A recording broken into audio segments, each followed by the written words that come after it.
Welcome back to Blank M. Today's file isn't about a weapon or an empire. It's about how far human justice was once willing to go, and how much of it we've quietly chosen to forget.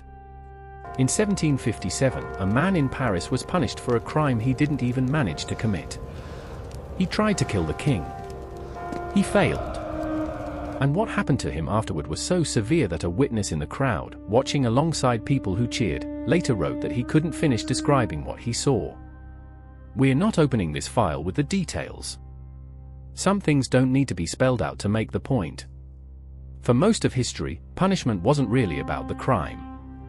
It was about the audience. 7 punishments. Let's open the file. Before the specific methods, it's worth understanding why any of this happened in public at all. For centuries, executions weren't hidden. They were scheduled events. Crowds gathered.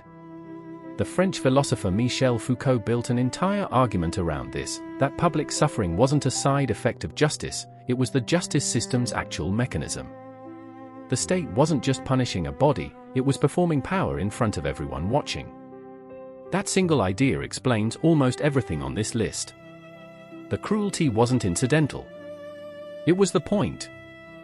One of the oldest devices here barely needs explaining, because the mechanism is in its name, the rack.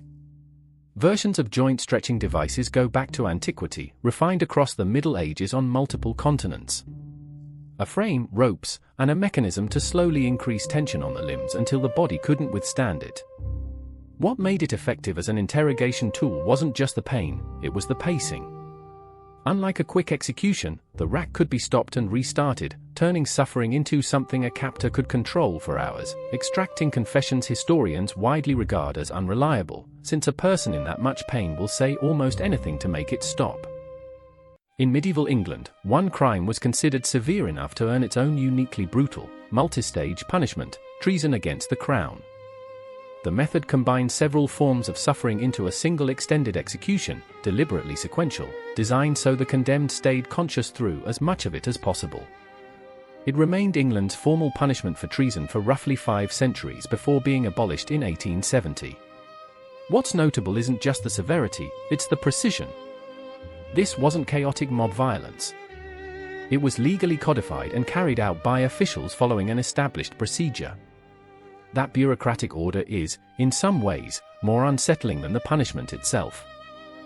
Boiling as an execution method shows up across unconnected regions of history. Parts of medieval Europe and Asia both used variations: a large vessel of water, oil, or tar heated to lethal temperature. In England, it briefly became officially sanctioned in the 1530s, associated with the reign of Henry VIII, before being repealed roughly 16 years later. Its short official lifespan suggests even people at the time found it excessive, which, given everything else on this list, says something.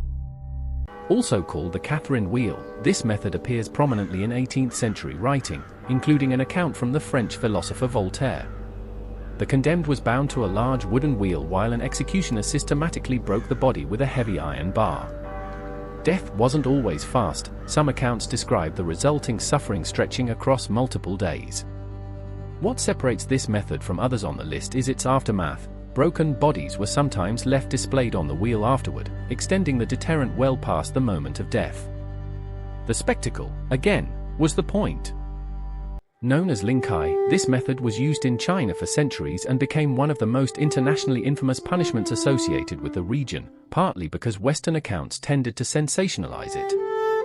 Here's where the sourcing matters most. While popular retellings describe an agonizingly prolonged process, historians studying primary sources have pushed back, noting that in many documented cases death arrived far faster than legend suggests. The gap between the popular myth and the historical record here is significant, a reminder that infamy and accuracy don't always travel together. 6 methods, 1 framing idea. Different centuries, different continents, almost no contact with each other, and yet the same logic kept reappearing: pain, made public, made memorable, made into a warning. What's strange is how much of it required infrastructure. Someone designed the rack.